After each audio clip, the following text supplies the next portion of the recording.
വണ്ടി എടുത്തിട്ട് വരാം guys.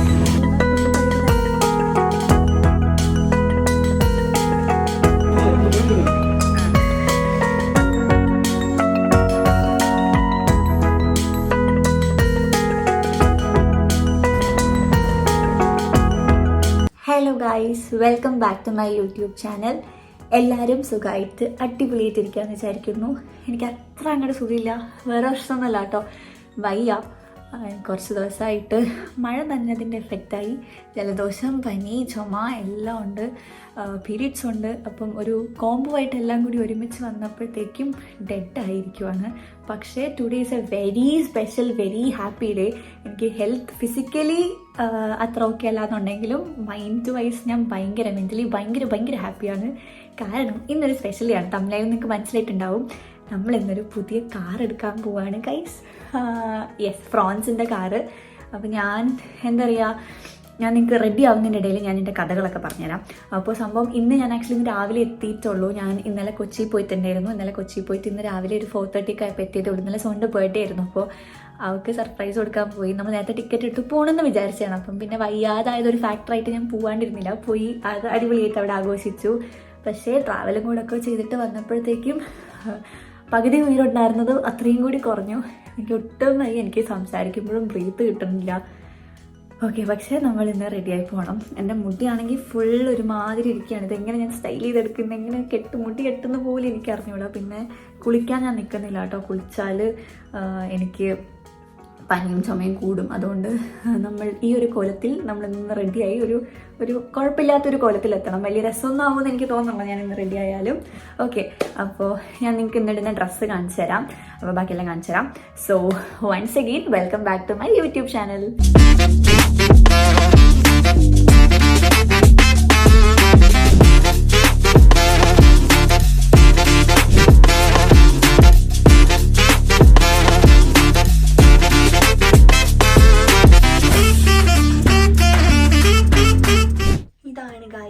എൻ്റെ ഡ്രസ്സ് ഒരു ചുരിദാറാണ് കേട്ടോ എന്നിടുന്നത്. ഇത് ബ്ലാക്ക് ഗോൾഡ് ഡിസൈനിങ് സ്റ്റുഡിയോ എന്ന് പറയുന്ന ഒരു പേജിൽ നിന്ന് ആ ചേച്ചി ചെയ്ത് തന്നെയാണ്. വളരെ ക്യുക്കായിട്ടുള്ളൊരു ടൈമിൽ പെട്ടെന്ന് ചെയ്തെന്നൊരു ഡ്രസ്സാണ്. അപ്പോൾ എനിക്കിഷ്ടപ്പെട്ടു. ഗ്രേപ്പ് ഫൈൻ കളറാണ് വരുന്നത്. വർക്കൊക്കെ ഉള്ള ഷോളും കൂടെ ഉണ്ടേ. നമുക്കിനി റെഡി ആവണം. ഈ ശ്വാസം കിട്ടുന്നില്ല, ഭയങ്കര വയ്യായ്ക ഫീൽ ചെയ്യുന്നുണ്ട്. ബട്ട് നമുക്ക് റെഡിയാവാം. ഓക്കെ, നമുക്ക് റെഡിയാവാം. കമോൺ. അപ്പോൾ മേക്കപ്പിനും എല്ലാ പരിപാടിക്കും മുമ്പ് ബേസിക്കായിട്ട് നമ്മൾ ചെയ്യേണ്ടത് നമ്മുടെ സ്കിൻ കെയർ ആണ്. നമുക്ക് ചെയ്യാം. അയ്യോ വായിൽ പോയി. ഓക്കെ, ടോണർ, ദെൻ നമുക്ക് മോയ്സ്ചറൈസർ അപ്ലൈ ചെയ്യണം. ഇന്ന് ലേറ്റാണ് കേട്ടോ. ഞാൻ ഓൾറെഡി എത്തിയത് രാവിലെ 4:30 4:30 എത്തിയതിന് ശേഷം എനിക്ക് ഒട്ടും വയ്യാത്തതുകൊണ്ട് ട്രെയിനിൽ ഞാൻ ഉറങ്ങി. പക്ഷേ സ്റ്റിൽ എനിക്ക് ഒട്ടും വയ്യാത്തതുകൊണ്ട് എനിക്ക് ഇരിക്കാൻ പറ്റില്ല. അപ്പോൾ ഞാൻ ഒരു അരമണിക്കൂർ ഒന്ന് ഉറങ്ങിയിട്ട് എണീക്കാമെന്ന് പറഞ്ഞ് കിടന്നതാണ്. എണീച്ചപ്പോൾ എന്നോട് ഒരു 9 മണിക്ക് ഉറക്കം എണീക്കാൻ പറഞ്ഞു. നമുക്കൊരു 10:30 ആകുമ്പോഴത്തേക്കും അവിടെ എത്തണം. പക്ഷേ ഇപ്പോൾ സമയം 9:45 എന്തായി. 9:30 ഉറക്കം എണീച്ചത് തന്നെ. ലേറ്റായിപ്പോയി. അപ്പോൾ നമുക്കിനി കുറച്ച് ക്വിക്കായാലേ പരിപാടി നടക്കൂ. അപ്പോൾ നമ്മുടെ ബേസിക് ആയിട്ടുള്ള ടോണർ ആൻഡ് മോയ്സ്ചറൈസർ ചെയ്തു. And next most important thing sunscreen. ഇപ്പോഴത്തെ ക്ലൈമറ്റ് ഭയങ്കര വൃത്തികെട്ട വെയിൽ അല്ലെങ്കിൽ മഴ. ഇതിൻ്റെ ഇടയിൽ ഒരു മോഡറേറ്റ് ക്ലൈമറ്റ് ഇപ്പം ഇല്ല. ഒന്നെങ്കിൽ വെയിൽ, മഴ എന്ന് പറഞ്ഞിട്ട് ഇങ്ങനെ മാറി നിൽക്കുകയാണ്. അപ്പോൾ സൺസ്ക്രീൻ ഇസ് എ മസ്റ്റ് നമ്മൾ എവിടെ പോയാലും. അപ്പോൾ ഇന്ന് ഞാൻ യൂസ് ചെയ്യാൻ പോകുന്നത് പ്യുർ ഒറിജിൻ എന്ന് പറയുന്ന ബ്രാൻഡിൻ്റെ Korean vitamin C light gel sunscreen ആണ്. സോ ഈ ഒരു സൺസ്ക്രീൻ നമ്മൾ എടുക്കുന്നുണ്ട്. Let's apply. ഇത് അപ്ലൈ ചെയ്യുമ്പോൾ തന്നെ ഭയങ്കര ലൈറ്റ് വെയ്റ്റ് ആണ്. And it's non sticky. നമുക്കങ്ങനെ ഭയങ്കര ഒട്ടിപ്പിടിക്കുക അങ്ങനെ തോന്നുന്നില്ല. It's non sticky. And guys, ഏറ്റവും ബെസ്റ്റ് പാർട്ട് ഞാൻ കാണിച്ചു തരാം. എനിക്കിത് അപ്ലൈ ചെയ്ത് കഴിയുമ്പോൾ തന്നെ എൻ്റെ ഫേസിൽ ഒരു ഗ്ലോ വന്നതായിട്ട് കാണുന്നില്ലേ? നമ്മളൊരു ഹൈലൈറ്റർ ഇട്ടതുപോലെ അല്ലെങ്കിൽ ഒരു കുറച്ച് മേക്കപ്പ് അപ്ലൈ ചെയ്ത പോലത്തെ ഒരു ഗ്ലോ വന്നില്ല, ഒരു ഹൈഡ്രേറ്റഡ് ലുക്ക് വന്നില്ലേ? സോ ഇതാണ് എൻ്റെ ഏറ്റവും എനിക്കിഷ്ടമുള്ളൊരു സംഭവം. നമുക്ക് ഫേസ് നല്ല ഹൈഡ്രേറ്റഡ് ആയിട്ടും ഗ്ലോയിങ് ആയിട്ടിരിക്കാൻ വേണ്ടിയിട്ട് ഹെൽപ്പ് ചെയ്യും. വൈറ്റ് കാസ്റ്റും പരിപാടിയും ഒന്നുമില്ല. അടിപൊളി ഒരു സൺസ്ക്രീൻ ആണ് ഗൈസ്. ഇതിൽ കൊറിയൻ വൈറ്റമിൻ സി ആണുള്ളത്. അപ്പോൾ ഇതിൽ നമ്മുടെ സ്കിന്നിലെ കൊളാജൻ ബൂസ്റ്റ് ചെയ്യാൻ വേണ്ടിയിട്ട് ഹെൽപ്പ് ചെയ്യും. കൊളാജൻ ബൂസ്റ്റ് ചെയ്യുമ്പോഴേക്കും സ്വാഭാവികമായിട്ടും നമ്മുടെ ഫേസിൽ ഡാർക്ക് സ്പോട്ട്സോ കാര്യങ്ങളൊക്കെ ഉണ്ടെങ്കിൽ അത് റെഡ്യൂസ് ചെയ്ത് ഇതുപോലത്തെ ഒരു ഗുഡ് ഗ്ലോ നിങ്ങൾക്ക് ഫേസിൽ കിട്ടും. So this is the product and it is SPF protection of 50 PA++++. അപ്പോൾ നിങ്ങൾക്ക് ഇത് പർച്ചേസ് ചെയ്യണമെന്നുണ്ടെങ്കിൽ കല്യാണി 2025 എന്ന കൂപ്പൺ കോഡ് യൂസ് ചെയ്താൽ നിങ്ങൾക്ക് 15% ഓഫർ കിട്ടും from their official website. Also ഇത് ആമസോൺ, ഫ്ലിപ്കാർട്ട്, മീഷോ ആൻഡ് പർപ്പിളിലും അവൈലബിൾ ആണ്. And there is link in the description. പിന്നെ ഫേസിൽ നമ്മളിന്ന് അധികം നമുക്ക് സമയമില്ലാത്തത് കൊണ്ട് ജസ്റ്റ് വൺ പ്രൊഡക്റ്റ് അപ്ലൈ ചെയ്യുന്നുള്ളൂ, വിച്ച് ഇസ് എൻ്റെ ടിർട്ടിർ. ഇത് ഞാൻ അപ്ലൈ ചെയ്തിട്ട് വീഡിയോ കാണിച്ചിട്ടുണ്ടായിരുന്നു, എനിക്ക് ഓർമ്മയില്ല. അതിൻ്റെ ഒരു പ്രോപ്പർ റിവ്യൂ ഒക്കെ നിങ്ങൾക്ക് വേണമെങ്കിൽ നിങ്ങൾ കമൻറ്റ് ചെയ്താൽ ഞാൻ ഷോർട്ട്സ് ആയിട്ട് ചെയ്യാം കേട്ടോ. കുറേ കമൻറ്റ് ചെയ്ത് ചെയ്യാണ്ട് ഇപ്പോഴും ഗൈസ് ചെയ്യാം എന്തായാലും ചെയ്തിരിക്കും. അപ്പം ഇത് അപ്ലൈ ചെയ്യുന്നുണ്ട്. ഞാൻ ഇച്ചിരി എടുക്കുള്ളൂ, എനിക്ക് ഭയങ്കര പുട്ടിയിട്ടാണൊക്കെ ഇരിക്കുന്നതൊന്നും ഇഷ്ടമല്ല. നമുക്ക് ഇതിടാം.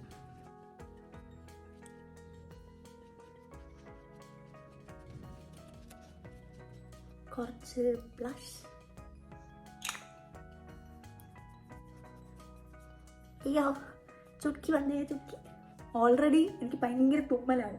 ഞാൻ വന്ന് കണ്ടിന്യൂസ് ഒരു 3-4 തുമ്മി കഴിയുമ്പോൾ തന്നെ ഞാൻ നാച്ചുറലി ചുമക്കും. അതിൻ്റെ കൂടെ ഇതും കൂടി ഇടാം.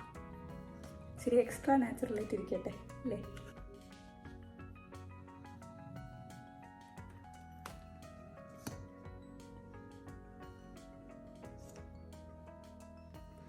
സോറി ഗൈസ്, ഒന്ന് ചടപടയെന്ന് ആവേണ്ടി വന്നു.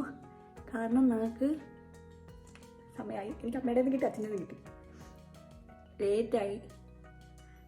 സോനു ആക്ച്വലി അവൾ വരാൻ വേണ്ടിയിട്ടാണ് നമ്മൾ ആക്ച്വലി ഈ ദിവസം കാർ എടുക്കുന്നതാക്കി. പക്ഷെ അവൾക്ക് ലീവ് കിട്ടിയില്ല, ക്ലാസ്സിൻ്റെ വരാൻ പറ്റിയില്ല. അപ്പോൾ അവളില്ല, പക്ഷെ അങ്കിളും ആൻറ്റിയും ഉണ്ട്. അപ്പോൾ അവർ ഓൾറെഡി ഷോറൂമിൽ എത്തി വെയിറ്റ് ചെയ്യാണ്. ഞാൻ ഇവിടെ എപ്പോഴും റെഡി ആയിക്കൊണ്ട് നിൽക്കുന്നേ ഉള്ളൂ. നമുക്ക് വേഗമാക്കണം. മുടിയാണ് എനിക്ക് ഏറ്റവും ടാസ്ക്.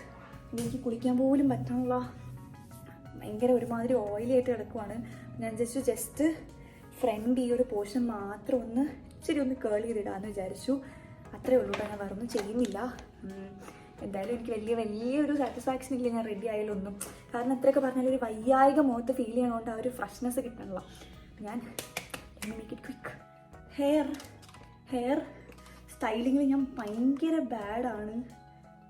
അതും ഈ സ്പീഡിൽ ചെയ്യുമ്പോൾ എന്താവോ എനിക്ക് അറിഞ്ഞൂടാ. ഞാൻ വേറൊന്നും ചെയ്യുന്നില്ല കേട്ടോ, ബാക്കൊന്നും ചെയ്യുന്നില്ല. കാരണം മുടി അത്യാവശ്യം ഓയിലി ഇത് മതി. മുടി അത്യാവശ്യം നല്ല രീതിയിൽ ഓയിലി ആയിട്ട് നിൽക്കുന്നുണ്ട് കണ്ടോ. അതുകൊണ്ട് ഞാൻ എന്ത് ചെയ്തിട്ടും കാര്യമില്ല. കൂടിപ്പോയാൽ ഒരു 10 മിനിറ്റ് നിൽക്കുമായിരിക്കും. എന്നാലും എൻ്റെ ഒരു സമാധാനത്തിന് ഞാൻ എന്തോ ചെയ്യുന്നു. ഇതാണ് പ്രശ്നം, ഈ വയ്യാണ്ടൊക്കെ ഉള്ള ചൂടെടുക്കുന്നത്. ബാക്കി മതില്ലേ അമ്മ? ഓക്കെ, പിച്ചക്കാരിയായി പെട്ടെന്ന്. ആയില്ലേ.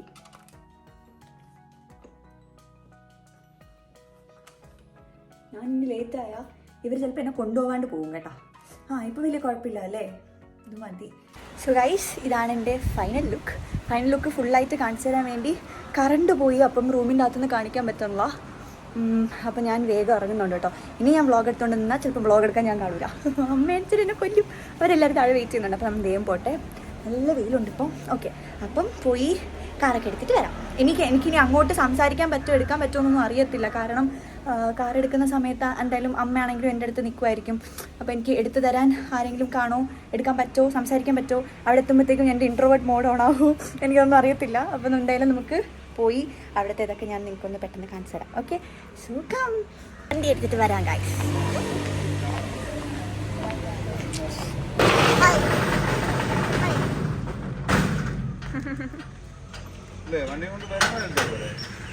മതി.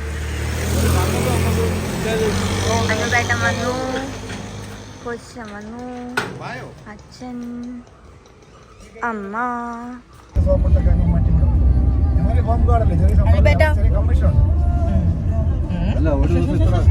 ആദ്യം ചാടോ? ക്യാമറമാൻ ആദ്യം ചാടി. അനുപേട്ടൻ എന്തോ മാരകമായി ഉദ്ദേശിച്ച് പോയി. വണ്ടി എടുക്കാൻ പോയി. എന്തോ വണ്ടി എടുക്കുകയാണല്ലോ.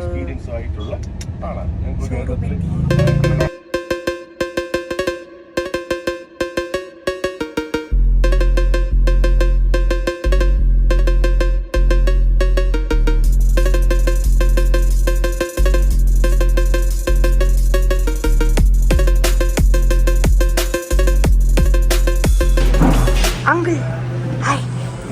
Hi. Coach Sam. Hi Anilkumar. Hi. Hello hello hello. മുതലാളി എടുത്തു, മുതലാളി എടുത്ത്. ഇതാണ് ശരിക്കും മുതലാളി.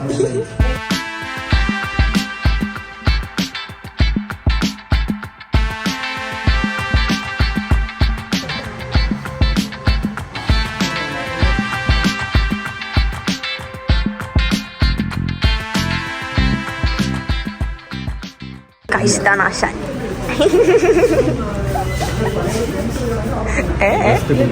എന്തോന്ന്? അതെ അതെ അതെ അതെ. വണ്ടി പഠിക്കാൻ ആഗ്രഹമുള്ളവർക്കുണ്ട്.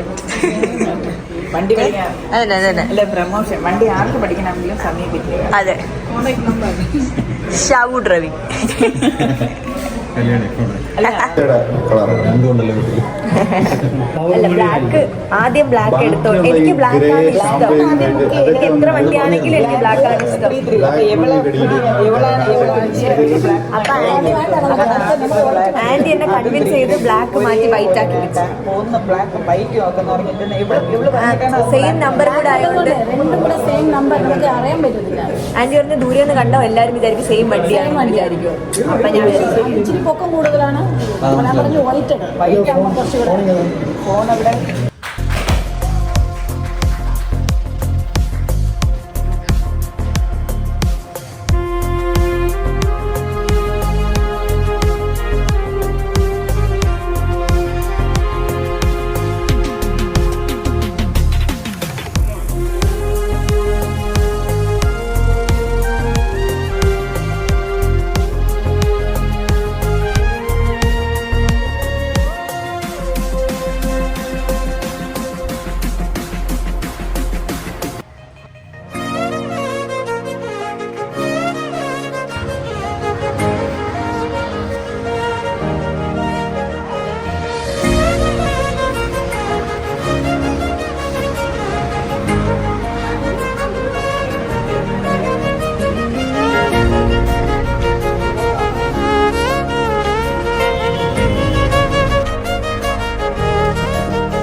കുഴപ്പമില്ലല്ലോ. ഇങ്ങനെ ഒട്ടിച്ചാൽ പഠിക്കൂലേ? ഓട്ടോമാറ്റിക് ആയിട്ട് വലിയ കുഴപ്പമില്ല. മാനുവൽ ആയിരുന്നെങ്കിൽ പാടല്ലേ?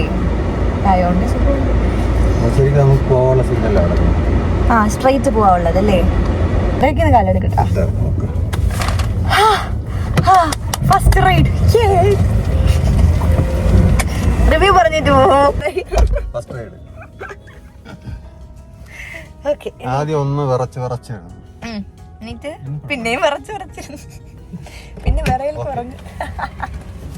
നമ്മളിതാ സാൽവാഡൈനിൽ ഫുഡ് കഴിക്കാൻ വേണ്ടി വന്നു. ഞാൻ രാവിലെ ബ്രേക്ക്ഫാസ്റ്റ് പോലും കഴിച്ചിട്ടില്ലാത്തതുകൊണ്ട് നല്ല അടിപൊളിയായിട്ട് വിശക്കുന്നുണ്ട്. എൻ്റെ ബ്രേക്ക്ഫാസ്റ്റും ഡിന്നറും ലഞ്ചും ആണ്.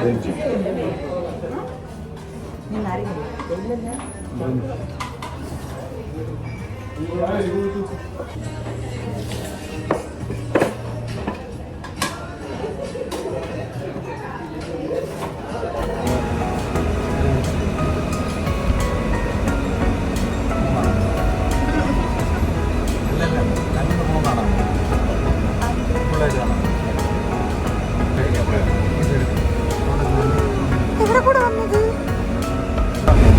ഗിയർ ഇടാൻ ടെൻഡൻസി വരും. പക്ഷെ ഇത് ഓഫായി പോവാത്തത് ഒരു ഗുണമാണല്ലേ? മൈബോ ഫൈൻ. അതല്ല എനിക്ക് ഞാൻ പറഞ്ഞ് സൈഡ് കണ്ടാന്ന് കേട്ടോ. ഓ കോഴിക്കുഞ്ഞിനെ കണ്ടു. അവിടെ അല്ല, ഇല്ല അവിടെ സൈഡിലൊരു അപ്പൂപ്പ കോഴിക്കുഞ്ഞ് വിൽക്കായിരിക്കുന്നുണ്ടായിരുന്നു. കൊച്ചിന് ഉദ്ദേശിച്ചത് സൈഡില് വണ്ടി ഉണ്ടായിരുന്നു, ആളുണ്ടായിരുന്നു, ശ്രദ്ധിച്ചോ? ഞാൻ സൈഡില് കോഴിക്കുഞ്ഞുങ്ങളെ കണ്ടു. അപ്പുറത്ത് ആൾ വിൽക്കായിരുന്നു, അത് ഞാൻ കണ്ടില്ല. അപ്പുറത്തുള്ള അവിടെ കടയിലുള്ള കോഴിക്കുഞ്ഞിനെയാണ് കണ്ടത്. കുഞ്ഞു കോഴിയായിരുന്നു.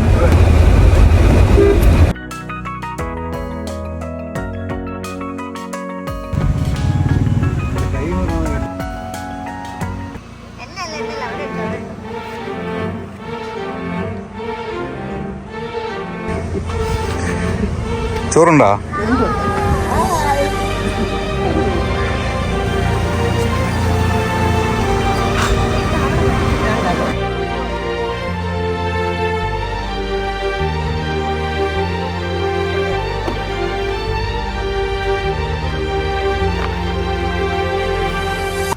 ഹലോ, അപ്പോൾ അന്നത്തെ ആ വീഡിയോ എടുത്ത് കുറച്ച് ദിവസത്തിന് ശേഷമാണ് ഞാൻ ഇന്ന് ഈ ഒരു വീഡിയോ എടുക്കുന്നത്.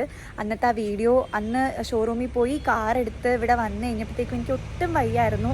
അപ്പോൾ പിന്നെ ഞാൻ കിടന്നുറങ്ങി. പിന്നെ അന്ന് രാത്രി എങ്ങാണ്ടാണ് ഞാൻ ഉറക്കം എണീച്ചത്. എനിക്ക് ഒട്ടും വയ്യായിരുന്നു. തലേദിവസത്തെ ട്രാവലും അന്നത്തെ രാവിലെ എണീച്ചതും എല്ലാം കൂടി ആയിട്ട് ഒട്ടും വയ്യായിരുന്നു. പിന്നെ ഞാനങ്ങ് മറന്നുപോയി, ആ വ്ളോഗ് ഞാൻ എൻഡ് ചെയ്തില്ല എന്നുള്ള കാര്യമേ ഞാൻ മറന്നുപോയി. ഇന്ന് ഞാൻ എഡിറ്റ് ചെയ്യുമ്പോഴാണ് അയ്യോ വ്ളോഗിന് എൻഡില്ല എന്ന് ഞാൻ കണ്ടത്. അപ്പോൾ ഗൈസ്, അപ്പോൾ ഇതായിരുന്നു ആ സംഭവം. അത്രേ ഉണ്ടായിരുന്നുള്ളൂ. അന്ന് പോയി കാറൊക്കെ എടുത്തു. അവിടെ പോയിട്ട് എനിക്ക് അധികം സംസാരിക്കാനൊന്നും പറ്റില്ല. പിന്നെ കാറിൻ്റെ വീഡിയോ ഇട്ട സമയത്ത് കുറേ കമൻറ്റ് കണ്ടിട്ടുണ്ടായിരുന്നു. ആരെങ്കിലും ടൊയോട്ട ടാറ്റ കൊടുത്തിട്ട് മാരുതി വാങ്ങിക്കുമോ എന്നൊക്കെ. കൊടുത്തിട്ടില്ല. അതാ സേഫായിട്ട് എൻ്റെ വീട്ടിൽ കിടപ്പുണ്ട്. ഈ കാർ ഞാൻ ഒരിക്കലും കൊടുക്കത്തില്ല. കാരണം ഞാൻ ആദ്യമായി മേടിച്ചത് എൻ്റെ ഈ കാറാണ്. അപ്പോൾ അത് ഞാൻ ഒരിക്കലും കൊടുക്കത്തില്ല. മറ്റത് സേഫ്ലി പാർക്ക് ദെയർ. നമ്മളിപ്പം കാർ പോർച്ച് കെട്ടിയിട്ടില്ല. കാർ പോർച്ചായിരുന്നു നമ്മൾ മാറ്റി ഹോളാക്കിയത് റിനോവേഷൻ ടൈമിൽ. അപ്പോൾ കാർ പോർച്ച് ഇപ്പോൾ ഇല്ല. നമ്മൾ കാർ പോർച്ച് കെട്ടും. ഈ ഒരു ഭാഗത്ത് നമ്മൾ കാർ പോർച്ച് കെട്ടുന്നുണ്ട്. അപ്പോൾ ഈ ഒരു സമയത്ത് മഴയും ഇതൊക്കെ ആയതുകൊണ്ട് ഇപ്പം പണിയും നടക്കത്തില്ല. അപ്പോൾ മഴയൊക്കെ ഒന്ന് മാറിയിട്ട് വേണം കാർ പോർച്ച് കെട്ടാൻ. എന്നിട്ട് രണ്ടും സേഫായിട്ട് ഇവിടെ പാർക്ക് ചെയ്തിട്ട് ഞാൻ രണ്ടും കൂടി കാണിച്ചത്. ഇപ്പം അങ്ങും ഇങ്ങും കിടക്കുന്നതുകൊണ്ട് ഒരുമിച്ച് കാണിക്കാനുള്ള വഴിയില്ല. പിന്നെ എന്തൊക്കെയോ കുറേ നെഗറ്റീവ് ഉണ്ടായിരുന്നു. അച്ഛൻ്റെ വണ്ടിയിൽ അച്ഛൻ്റെ പൈസ കൊണ്ട് വാങ്ങിച്ചിട്ട് ഷോ കാണിക്കാൻ എനിക്ക് ഉളുപ്പില്ലേടി, അത് ഇതൊക്കെ. ഒന്നാമത്തെ കാര്യം, ഞാൻ സ്വന്തം പൈസയിൽ മേടിച്ചതാണ് ഈ വണ്ടി. പിന്നെ രണ്ടാമത്തെ കാര്യം, അച്ഛൻ്റെ പൈസയാ, നിങ്ങൾക്ക് എന്താ പ്രശ്നം? എൻ്റെ അച്ഛൻ്റെ അല്ലേ, എൻ്റെ അച്ഛൻ്റെ ആയിക്കോട്ടെ. എൻ്റെ അച്ഛൻ്റെ എന്താ വേണം, എൻ്റെ ചേട്ടൻ്റെ. ഞങ്ങൾ മറ്റേ അച്ഛൻ വേറെ, അമ്മ വേറെ, ചേട്ടൻ്റെ വേറെ, എൻ്റെ അങ്ങനെയല്ല, ഞങ്ങൾ 4 പേരും ഒന്നാണ്. അപ്പോൾ അങ്ങനത്തെ ഒരു ഡിഫറൻസിയേഷൻ്റെ ആവശ്യമില്ല. സ്റ്റോറേജ് ഇഷ്യൂസ് ഉള്ളതുകൊണ്ട് വീഡിയോ കട്ടായി പോകുന്നുണ്ട്. സോ അങ്ങനത്തെ ഒരു ഡിഫറൻസിയേഷൻ്റെ ആവശ്യമില്ല. പിന്നെ എനിക്കറിയാം ഈ കമൻ്റ് ഇടുന്നവർ എന്താ പറയുക, എന്തെങ്കിലും കുറ്റം പറയണം എന്ന് വെച്ച് പറയുന്നതാണെന്ന് എനിക്കറിയാം. അതുകൊണ്ട് I actually don't care. Okay. പിന്നെ ഒരുപാട് പേര് കുറേ നല്ല കമൻറ്റ്സ് ഇട്ടിട്ടുണ്ടായിരുന്നു. ഒരുപാട് സന്തോഷം. ഇപ്പം എൻ്റെ ഹാപ്പിനെസ് ഞാൻ നിങ്ങളുമായിട്ട് ഷെയർ ചെയ്യുന്ന സമയത്ത് നിങ്ങൾ അതിൽ ഹാപ്പി ആവുന്നുണ്ട്, അല്ലെങ്കിൽ നിങ്ങളുടെ നല്ല കമൻറ്റ്സ് കാണുമ്പോൾ ഭയങ്കര സന്തോഷമാവുന്നുണ്ട്. പിന്നെ കുറേ പേര് ചോദിച്ചു എന്തേ ഈ വണ്ടി എടുത്തത്, അങ്ങനത്തെ കുറേ ക്വസ്റ്റ്യൻസ് ഉണ്ടായിരുന്നു, എന്തുകൊണ്ട് ഫ്രോൺസ് എടുത്തു എന്നുള്ളതൊക്കെ. അപ്പോൾ സംഭവം ഈ വണ്ടി ഞാൻ എനിക്ക് 19 വയസ്സുണ്ടായിരുന്നപ്പോൾ ഈ വണ്ടി എടുത്തതാണ്. അപ്പോൾ ഞാൻ 18 വയസ്സായപ്പോൾ തന്നെ ലൈസൻസ് എടുത്തിട്ടുണ്ട്. 18 വയസ്സ് കഴിഞ്ഞപ്പോൾ തന്നെ ഉടനെ ലൈസൻസ് എടുത്തായിരുന്നു. ഫസ്റ്റ് ട്രയലിൽ കാറ് കിട്ടിയില്ല, 2 വീലർ കിട്ടി. സെക്കൻഡ് ട്രയലിൽ കാറ് കിട്ടിയിട്ടുണ്ടായിരുന്നു. പക്ഷേ ഞാൻ ആ സമയത്ത് എനിക്കിങ്ങനെ വണ്ടി ഓടിക്കാൻ എനിക്ക് ഇഷ്ടമൊന്നുമല്ല. എനിക്ക് എന്നെ കൊണ്ടുപോകാൻ എനിക്ക് ആൾക്കാരുണ്ട്, ഞാൻ പിന്നെ ഇതിന് ഓടിക്കണം എന്നുള്ളൊരു മൈൻഡായിരുന്നു. അപ്പോൾ ഞാൻ കൈ തെളിയിക്കാനോ അങ്ങനെ ഞാൻ പഠിക്കാനൊന്നും പോയില്ല. ലൈസൻസ് മേടിച്ച് അങ്ങനെ ഞാൻ സേഫായിട്ട് വെച്ചിട്ടുണ്ടായിരുന്നു. അമ്മ ലൈസൻസ് എടുക്കാൻ പറഞ്ഞു, ഞാൻ എടുത്തു, അത്രയേ ഉള്ളൂ. പക്ഷേ പിന്നെ ആയപ്പോഴത്തേക്കും ഐ ഫെൽറ്റ് അറിഞ്ഞിരിക്കുക എന്നുള്ളത് നമ്മൾ എന്താ പറയുക ഫിനാൻഷ്യലി ഇൻഡിപെൻഡൻ്റ് ആവുക എന്നുള്ള കാര്യം പോലെ തന്നെ ഒരു ഇമ്പോർട്ടൻറ്റ് കാര്യമാണ്. ദാറ്റ് നമ്മൾ ബോയ്സ് ആൻഡ് ഗേൾസ് എല്ലാവരും വണ്ടി ഓടിക്കാൻ പഠിച്ചിരിക്കുക എന്നുള്ളത്. കാരണം ഓരോ സിറ്റുവേഷൻസ് വരുമ്പോൾ നമുക്ക് തോന്നിപ്പോയി നമുക്ക് ഓടിക്കാൻ പറ്റുമായിരുന്നെങ്കിൽ നമുക്ക് അപ്പോൾ വണ്ടി എടുത്തുകൊണ്ട് പോകുമായിരുന്നു. ഇപ്പം പെട്ടെന്ന് തന്നെ വീട്ടിൽ നമുക്കൊന്ന് വയ്യാണ്ടായിപ്പോൾ ആർക്കെങ്കിലും ഒരാൾക്ക് വയ്യാണ്ടായാൽ പോലും ഇപ്പോൾ ഇവിടെ അച്ഛനാണ് ഡ്രൈവ് ചെയ്യണേ. അപ്പോൾ അച്ഛനില്ലാത്തൊരു സിറ്റുവേഷൻ വരുവാണെങ്കിൽ, അല്ലെങ്കിൽ അച്ഛന് വയ്യാത്തൊരു സിറ്റുവേഷൻ വരുവാണെങ്കിൽ ഞാൻ ബബ്ബാന്ന് നിന്ന് പോകരുത് എന്നൊരു റിയലൈസേഷൻ എനിക്ക് വന്ന പോയിന്റിലാണ് എനിക്ക് വണ്ടി ഞാൻ പഠിക്കണം എന്ന് ഞാൻ തീരുമാനിച്ചതും. എൻ്റെ കൊച്ചനാണ് വണ്ടി ഓടിക്കാൻ പഠിപ്പിച്ചത്. അപ്പോൾ നിങ്ങൾ വ്ളോഗിൽ കണ്ടിട്ടുണ്ടാവും അത് കൊച്ചനാണ് എൻ്റെ. അപ്പോൾ കൊച്ചനാണ് വണ്ടി ഓടിക്കാൻ പഠിപ്പിച്ചത്. ഞാൻ ഇതിന് മുന്നേ വരെ സ്കൂളിൽ പോയിട്ടുണ്ടെങ്കിലും എന്നെ കൈ തെളിയിച്ച് ഇപ്പം ഭയങ്കര അടിപൊളിയായെന്നൊന്നുമല്ല, പക്ഷെ അത്യാവശ്യം ഐ ക്യാൻ ഡ്രൈവ്. എനിക്ക് എന്തെങ്കിലും ഒരു സ്ഥലത്ത് കുഴപ്പമില്ലാതെ പോകാൻ പറ്റുന്നുള്ളൊരു ചെറിയ കോൺഫിഡൻസ് എനിക്കുണ്ട്. ബട്ട് ഭയങ്കര അടിപൊളിയായി, ഭയങ്കര ട്രാഫിക്കുള്ള സ്ഥലത്തൊന്നും ഞാൻ ഇതുവരെ എടുത്തിട്ടില്ല. ഓക്കെ, അപ്പോൾ കുഴപ്പമില്ലാതെ എനിക്ക് ഓട്ടിക്കാൻ പറ്റും. അപ്പോൾ ക്വസ്റ്റ്യനാണ് അത്യാവശ്യം ഒന്ന് ഇതാക്കിയത്. അപ്പോൾ തന്നെ അച്ഛനും അമ്മയും പറഞ്ഞിട്ടുണ്ടായിരുന്നു എന്തായാലും ഇപ്പോൾ എപ്പോഴത്തെയും പോലെ പഠിച്ചിട്ട് വീണ്ടും ആ ഒരു ടച്ച് പോയി വീണ്ടും മറക്കണ്ട, നമുക്ക് എന്തായാലും ഈ പഠിക്കുന്നതിൻ്റെ സ്റ്റെപ്പിൽ കൂടെ തന്നെ എനിക്ക് ഓട്ടിക്കാൻ പറ്റുന്നൊരു വണ്ടിയും കൂടെ എടുക്കാം, എനിക്ക് എൻ്റെ ആവശ്യങ്ങൾക്ക് വേണ്ടിയിട്ടൊരു വണ്ടി അതിൻ്റെ കൂടെ എടുത്തുതരാം. സോ ദാറ്റ് ഞാൻ ഓട്ടിച്ച് വരുമ്പോഴത്തേക്കും കൈയും വേഗം അതിൻ്റെ കൂടെ അങ്ങ് തെളിഞ്ഞ് റെഡി ആയിക്കോളും, ഗ്രാജുവലി അതങ്ങ് ഓക്കെ ആയിക്കോളും എന്ന് പറഞ്ഞിട്ട് അങ്ങനെ നമ്മൾ പെട്ടെന്നൊരു സഡൻ പ്ലാനായിരുന്നു വണ്ടി എടുക്കാം എന്നുള്ളത്. അങ്ങനെ നോക്കി, കുഞ്ഞു വണ്ടികളാണ് നോക്കിയത് ആദ്യം. പക്ഷേ എനിക്ക് ഉരുണ്ടിട്ടുള്ള വണ്ടികൾ എനിക്ക് ഇഷ്ടമല്ല. അങ്ങനെ നമ്മൾ പോയി നോക്കി, ആദ്യത്തെ ദിവസം നമ്മൾ വേറെ കാർ നോക്കാനാണ് പോയത്. പക്ഷെ പോയ ഉടനെ തന്നെ ഇതിൻ്റെ റെഡ് അവിടെ ഉണ്ടായിരുന്നു. അപ്പോൾ എല്ലാവർക്കും റെഡ് ഭയങ്കര ഇഷ്ടം, മീൻസ് ഈ വണ്ടി ഇഷ്ടപ്പെട്ടു. എനിക്കാണെങ്കിലും അമ്മയ്ക്കാണെങ്കിലും അച്ഛനാണെങ്കിലും ചേട്ടനെ അയച്ചെടുത്തപ്പോൾ ചേട്ടനും ഈ വണ്ടി ഇഷ്ടപ്പെട്ടു. അങ്ങനെ എന്താ പറയുക, അങ്ങനെയാണ് ഈ വണ്ടിയിലേക്ക് എത്തിയത്. സോ എൻ്റെ പേഴ്സണൽ ആവശ്യങ്ങൾക്ക് എനിക്കിത് ധാരാളമാണ്, എനിക്കിത് ഓക്കെയാണ്. അപ്പം വണ്ടിയെപ്പറ്റി അധികം അറിയാമെന്നുള്ള ആൾക്കാരാണെന്ന് തോന്നുന്നു. ക്രിട്ടിസൈസ് ചെയ്ത് ചോദിച്ചല്ല കേട്ടോ, അവർ ജസ്റ്റ് അറിയാൻ വേണ്ടി ചോദിച്ചാണ് എന്തുകൊണ്ട് ഇത് എടുത്തു എന്നുള്ളത്. സോ ഇതാണ് ആൻസർ. എൻ്റെ പേഴ്സണൽ യൂസിന് വേണ്ടിയിട്ടാണ് ഇത് എടുത്തത്. ഇത് അച്ഛൻ്റെ വണ്ടിയാണ്, അച്ഛൻ ഓട്ടിക്കുന്ന വണ്ടിയാണ്. അത് അച്ഛൻ എനിക്ക് തരൂല. അപ്പോൾ എൻ്റെ വണ്ടി ഇതായത്. ഓക്കെ, അപ്പോൾ ഞാൻ എൻ്റെ വണ്ടി അച്ഛൻ്റെ വണ്ടി എന്ന് വെച്ചാൽ അതിൻ്റെ അർത്ഥം അച്ഛൻ മാത്രമേ അത് ഓട്ടിക്കാവൂ, അല്ലെങ്കിൽ ഇത് എനിക്ക് മാത്രമേ ഓട്ടിക്കാവൂ, അങ്ങനെയൊന്നുമല്ല. ഇനി അങ്ങനെ പറയരുത്. കാരണം ഒരു ഗ്രൂപ്പ് ഓഫ് ആൾക്കാരുണ്ട് എന്ത് വായിന്ന് വീഴുന്ന എന്ത് കുറ്റം പറയാമെന്ന് നോക്കിയിരിക്കണം. ഓക്കെ, അപ്പോൾ ഒന്നും പറയാനില്ല എനിക്ക് നിങ്ങളോടൊന്നും, ഞാൻ അങ്ങ് ഇഗ്നോർ ചെയ്യുകയാണ് നിങ്ങളെ. പിന്നെ അത്രേ ഉള്ളൂ. അപ്പോൾ ഇതൊരു കുട്ടി വ്ളോഗായിരുന്നു. Thank you so much for watching the video. ഇനി കൺസിസ്റ്റൻ്റ് ആയിട്ട് വീഡിയോസ് എന്തായാലും ഉണ്ടാവും. ഇത് എപ്പോഴത്തെയും പോലത്തെ വാക്കല്ല, ഉറപ്പായിട്ടും ഇനി നല്ല രീതിയിൽ ആക്റ്റീവായിട്ട് നല്ല രീതിയിലുള്ള കണ്ടൻസ് ഒക്കെ പോസ്റ്റ് ചെയ്യും. കാരണം കുറേ വീഡിയോസ് ഓൾറെഡി ഞാൻ എടുത്ത് വെച്ചത് പോസ്റ്റ് ചെയ്യാനുണ്ട്. അപ്പോൾ അതൊക്കെ പോസ്റ്റ് ചെയ്ത് അടിപൊളിയായിട്ട് ആക്റ്റീവായിട്ട് എന്തായാലും ഉണ്ടാവും. പിന്നെ എല്ലാ സ്ഥലത്തും നല്ല മഴയാണെന്നറിയാം. ഇവിടെ ട്രിവാൻഡ്രത്തൊക്കെ ഫുൾ മഴയാണ്. എൻ്റെ ബർത്ത്ഡേ ഒക്കെ ഫുൾ മഴയത്തായിരുന്നു. അപ്പോൾ എല്ലാവരും സേഫായിട്ടൊക്കെ ഇരിക്കുക, ഹാപ്പി ആയിട്ടൊക്കെ ഇരിക്കുക, ഹെൽത്ത് നോക്കുക. കോവിഡ് കേസസൊക്കെ വീണ്ടും കുറേ റിപ്പോർട്ട് ചെയ്യുന്ന ന്യൂസൊക്കെ കണ്ടു. അപ്പോൾ മാസ്ക് വയ്ക്കുക, പനി ജലദോഷമൊക്കെ ഉണ്ടെങ്കിൽ ഹോസ്പിറ്റലിൽ കാണിക്കുക, ആവി പിടിക്കുക, മരുന്ന് കഴിക്കുക, ഫുഡ് കഴിക്കുക. എല്ലാവരും അടിപൊളിയായിട്ട് ഹാപ്പി ആയിട്ടിരിക്കുക. Okay, so bye. Thank you so much for watching the video. Do like, share, subscribe and comment down your opinions. Okay, അപ്പോൾ ടാറ്റാ, bye.